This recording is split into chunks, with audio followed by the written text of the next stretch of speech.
কি রে রতন, কটা এসি বিক্রি করলি? দে দে, আমাকেও এসি দে।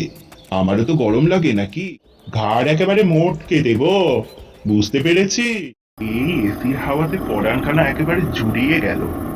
কি আরাম, কি আরাম। অনেকগুলো এসি রাক্ষসের গুহাতে লাগিয়ে দিল।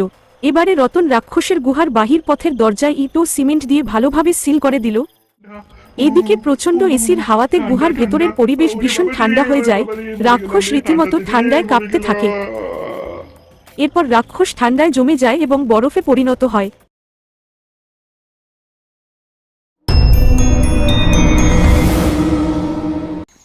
রামপুকুর নামে একটা ছোট্ট শহর ছিল। সেই শহরে রতনের একটা ছোট্ট এসির দোকান ছিল। রতন খুব ভালোভাবে সেই এসির দোকানটি সামলাতো। তার দোকানে বিভিন্ন নামি দামি কোম্পানির এসি থাকত। সেই শহরেই একটি পরিত্যক্ত গুহা ছিল। সেই গুহাতে এক রাক্ষস বাস করত। কি গরম রে বাবা, আর এখানে থাকা যাচ্ছে না। এত সূর্যের তেজ আর নেওয়া যাচ্ছে না। যাই, একটু গুহার বাইরে গিয়ে ঘুরে আসি গা যাই, যদি একটু হাওয়া লাগে। রাক্ষস গরম সহ্য করতে না পেরে গুহার বাইরে বেরিয়ে এলো। অন্যদিকে রতনের এসির দোকানে একটার পর একটা কাস্টমার এসি কেনার উদ্দেশ্যে আসতো। দাদা, একটা প্রিমিয়াম কোয়ালিটির এসি দেখান তো।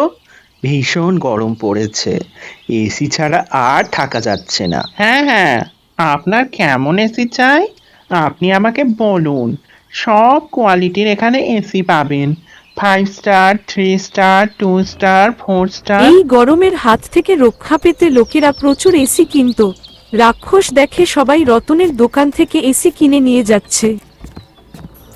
এটা তো এসির দোকান, ঠান্ডা ঠান্ডা এসির হাওয়া আমিও খাবো। যাই যাই, এই দোকানটার মধ্যে গিয়ে এসি নিয়ে আসি, তাড়াতাড়ি যায়। রাক্ষস এবারে রতনের দোকানে প্রবেশ করল। রাক্ষসকে দেখে রতন রীতিমতো থমকে গেল। কি রে রতন, কটা এসি বিক্রি করলি?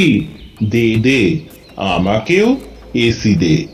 আমারও তো গরম লাগে নাকি, আমিও একটু এসির হাওয়া খাই। আজকে ঠিক রাতের দিকে তুই আমার গুহাতে গিয়ে এই এসিটা লাগিয়ে আসবি।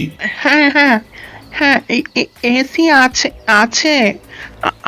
আপনি কেমন যদি এসি তুই না নেবেন? আসিস, আমি তোর ঘাড় একেবারে মোটকে দেব। বুঝতে পেরেছিস?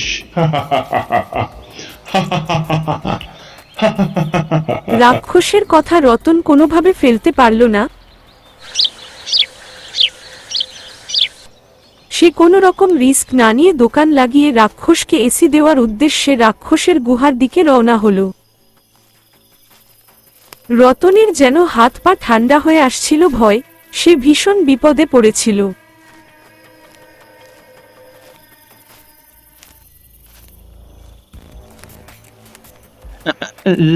রাক্ষসদা, রাক্ষসদা, আমি আপনার জন্য এসি এনেছি। এসি লাগাবো। রাক্ষসদা আপনি কই? রাক্ষসদা, রাক্ষসদা। তুই এসি নিয়ে এসেছিস, লাগা লাগা, তাড়াতাড়ি লাগিয়ে দে। এই এই কোণাতে লাগিয়ে দে, ভীষণ গরম লাগছে। রতন এসিটি রাক্ষসের গুহার এক দেয়ালে লাগিয়ে তাড়াতাড়ি বাড়ির উদ্দেশ্যে রওনা হলো। এদিকে এসির ঠান্ডা ঠান্ডা হাওয়া রাক্ষসকে গরমের হাত থেকে বাঁচাচ্ছিল।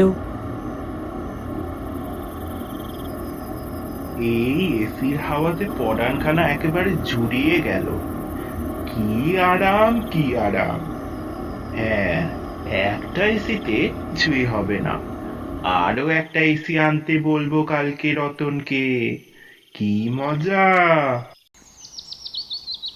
পরের দিন সকালবেলা রাক্ষস আবারও রতনের দোকানের দিকে রওনা হলো আরও একটি এসি নেওয়ার উদ্দেশ্যে।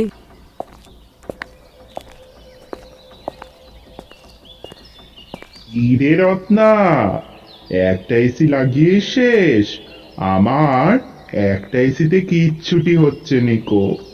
আরো একটা এসি নিয়ে আসবি আজকে রাতে। গুহাতে আরো একটা এসি লাগাবি। গুহাতে পৌঁছে দেবো এসি। আপনি চিন্তা করবেন নে। ওরে বাবা রে। রাক্ষসের কথা মতো সন্ধেবেলা রতন আবারও একটি এসি নিয়ে রাক্ষসের গুহার দিকে রওনা হলো।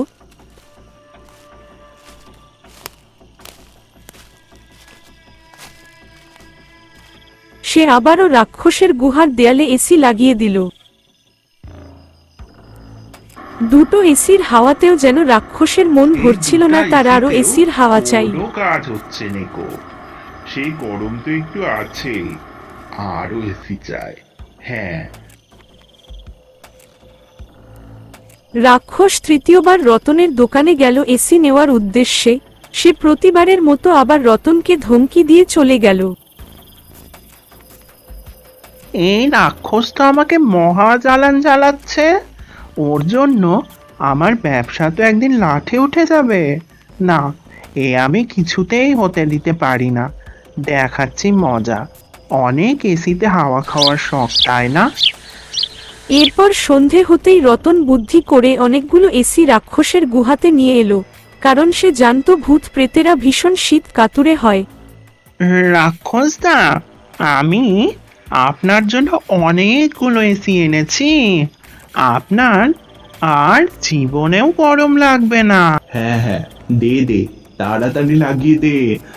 অনেক ঠান্ডা এসির হাওয়াতে, দে দে। রতন অনেকগুলো এসি রাক্ষসের গুহাতে লাগিয়ে দিল।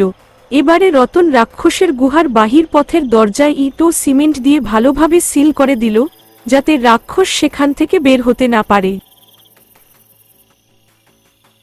ওরে বাবারে, এ তো অনেক ঠান্ডা হয়ে যাচ্ছে। উফ, ওরে বাবারে, কি ঠান্ডা রে। ও মা গো, ঠান্ডা গো, ঠান্ডা। ওরে বাবারে, ঠান্ডা। এইদিকে প্রচন্ড এসির হাওয়াতে গুহার ভেতরের পরিবেশ ভীষণ ঠান্ডা হয়ে যায়। রাক্ষস রীতিমতো ঠান্ডায় কাঁপতে থাকে। এরপর রাক্ষস ঠান্ডায় জমে যায় এবং বরফে পরিণত হয়। সারা জীবনের মতো তার এসির হাওয়া খাওয়া ঘুচে যায়। এরপর সেই রাক্ষস সারা জীবন সেই গুহাতেই আটকে থেকে যায়।